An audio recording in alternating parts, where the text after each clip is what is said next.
But first, who celebrates the anniversary of a financial crisis, the fiscal collapse of an economy?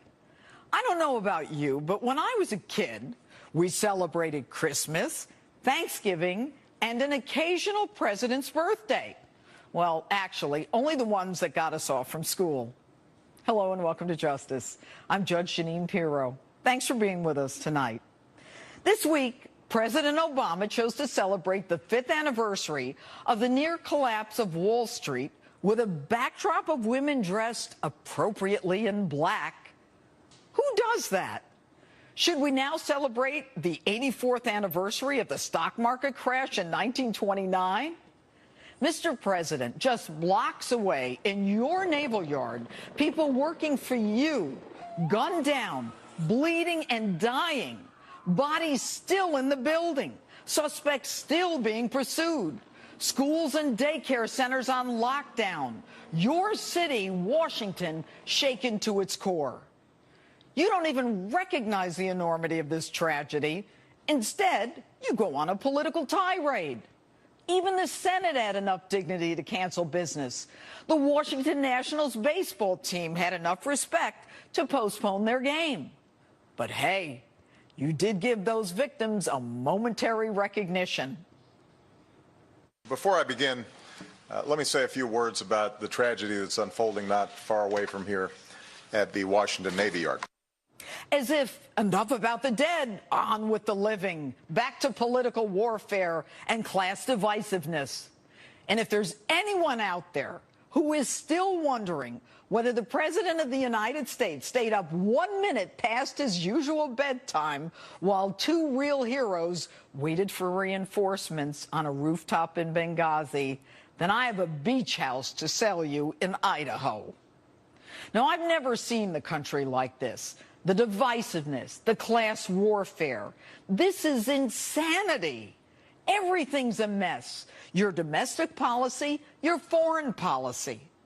Now, when you were elected, Mr. President, we were hopeful you would bring our nation together.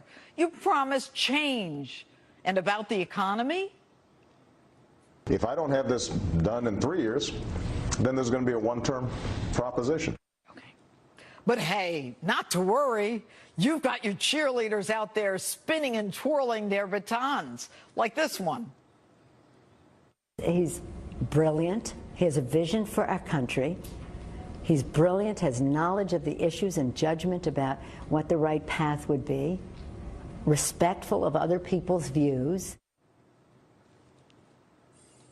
Brilliant? Seriously? Nancy, put your hands down.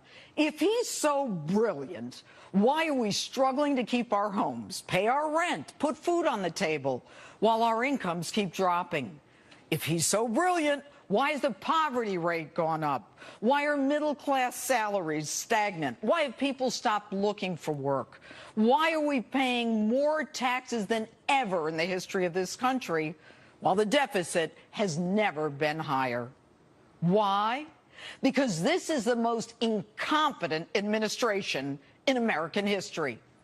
Mr. President, with all due respect, you bozos start out by sending free machine guns, illegally purchased, to the drug cartels in Mexico, which guns are then used to kill us and Mexican civilians.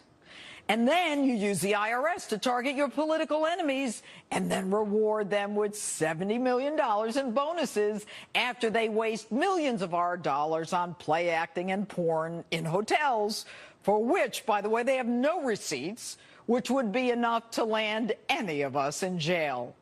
And don't think that I'm not a little worried about the IRS and being targeted as your political enemy. And that NSA, you know, the one that doesn't even collect phone records, monitored by the FISA court. They're even hiding information from the FISA court itself. And your independent accountability review board on Benghazi, I'm renaming it the Unaccountability Review Board.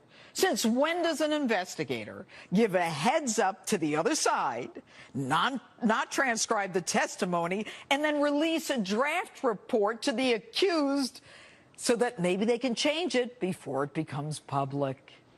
And your security clearances, You hand them out like those free cell phones before the election. Edward Snowden, this guy gets fired by the CIA. He keeps his security clearance and then goes on to sell our secrets to the Chinese, and your savior, Russia, hides him.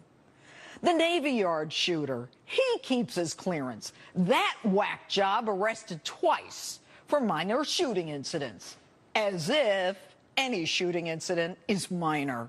The police even contact the Navy to tell them he's dangerous, and your Navy says they didn't know.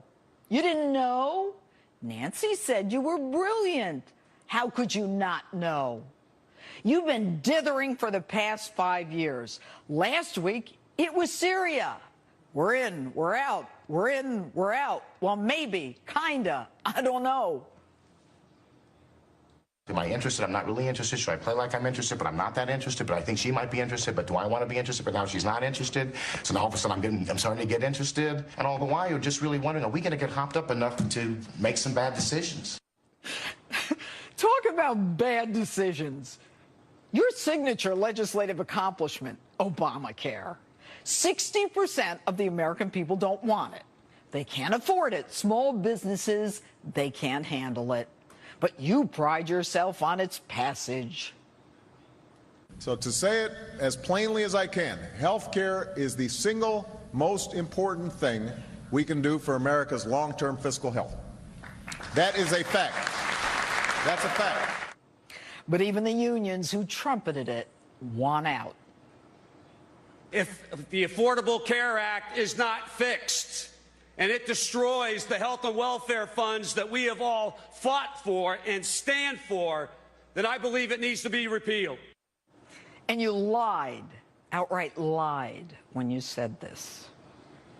Under the reform we're proposing, if you like your doctor, you can keep your doctor. Now, I know you have a problem with the facts, but maybe... What we've got here is failure to communicate. What's that? You didn't lie? Well, then who's the idiot who told you to say that? He's been fired, right? Not fired, reassigned, on desk duty, still getting a paycheck. You think he'll take the fifth? And only because I'm a gun owner. Your hometown of Chicago. 2 nights ago, 13 gunned down. Last night, 10 gunned down. And you think banning guns makes people safer?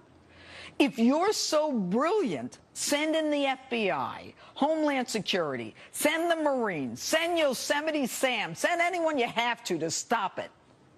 And as if things aren't bad enough, you're gearing up for a showdown because the House, assigned with the task of appropriations, says we will fund 99% of the budget, but we're not going to fund Obamacare because of the negative impact on the economy. And you're ready for war, saying your political opponents want to shut down the government. You've even started the phone banks. Wait a minute. The bill the House passed yesterday allows for payments and prevents a government shutdown. And the Full Faith and Credit Act allows the Treasury Department to pay our creditors and avoid default. You know, there's an old African proverb. When elephants fight, it's the grass that suffers. When elephants fight, the grass suffers. Brilliant. If you're so brilliant, stop stoking the fires against your political opponents and launching into one of your political tirades. Mr. President, stop fighting, start leading, and start protecting the grass. Coming up, Congressman Darrell Issa on the looming government shutdown and if we'll ever get answers on the Benghazi attack. And Senator Rand Paul on President Obama and how the scandals in his administration will affect his ability to lead. Vote in tonight's Instapoll. Are you better off than you were 5 years ago? Facebook or tweet me at Judge Jeanine, and we'll read your answers later in the show.